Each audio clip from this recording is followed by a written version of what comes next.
ഇന്ന് തന്നെ സബ്സ്ക്രൈബ് ചെയ്യൂ, നിങ്ങളുടെ പ്രിയപ്പെട്ട ഷോസ് കാണൂ.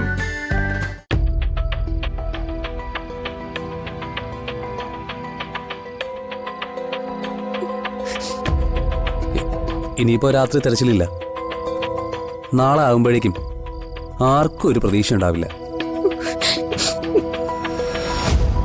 ആരെ കാണിക്കാനാ നീ ഇപ്പൊ കരയുന്നേ? നമുക്കിടയിൽ ഏതായാലും ഇതിന്റെ ആവശ്യമില്ല.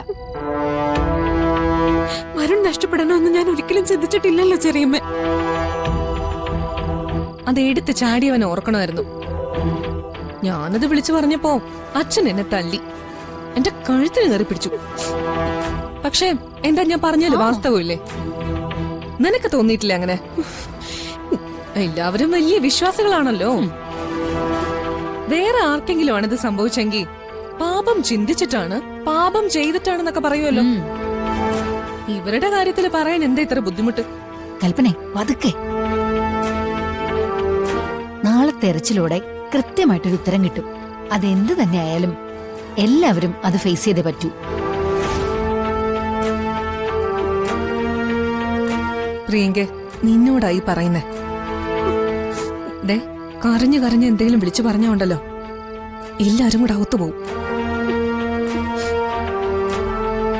രാധിക എന്നേക്കുമായി തീർന്നു, വരുണിനെ തിരിച്ചു കിട്ടിയെന്നുള്ളൊരു വാർത്ത. അതാ നമുക്കൊക്കെ നല്ലത്.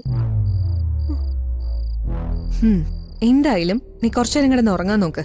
അതാ നിനക്ക് നല്ലത്. ഞങ്ങളാരെങ്കിലും കൂട്ടുകിടക്കണോ? വേണ്ട.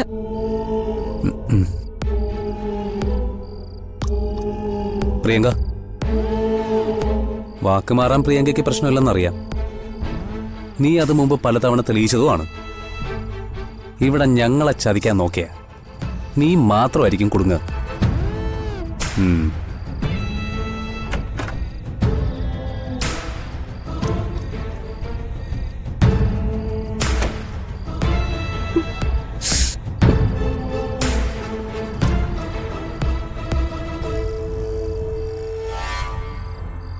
വരുൺ ജീവനോടെ തിരിച്ചു വന്നില്ലെങ്കിൽ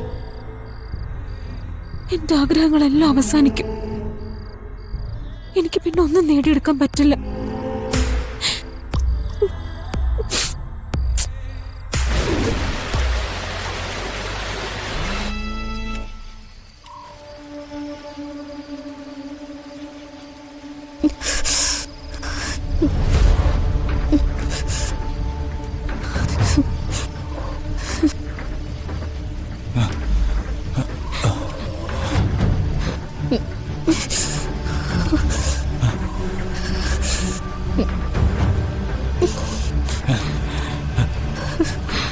രാധിക, രാധിക,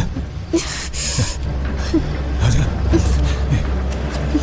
രാധിക, രാധിക, രാധിക, കുഴപ്പമില്ല, ഒന്നുമില്ല, ഒന്നുമില്ല, ഒന്നുമില്ല, ഒന്നുമില്ല, പേടിക്കണ്ട, ഒന്നുമില്ല, കുഴപ്പമൊന്നുമില്ല,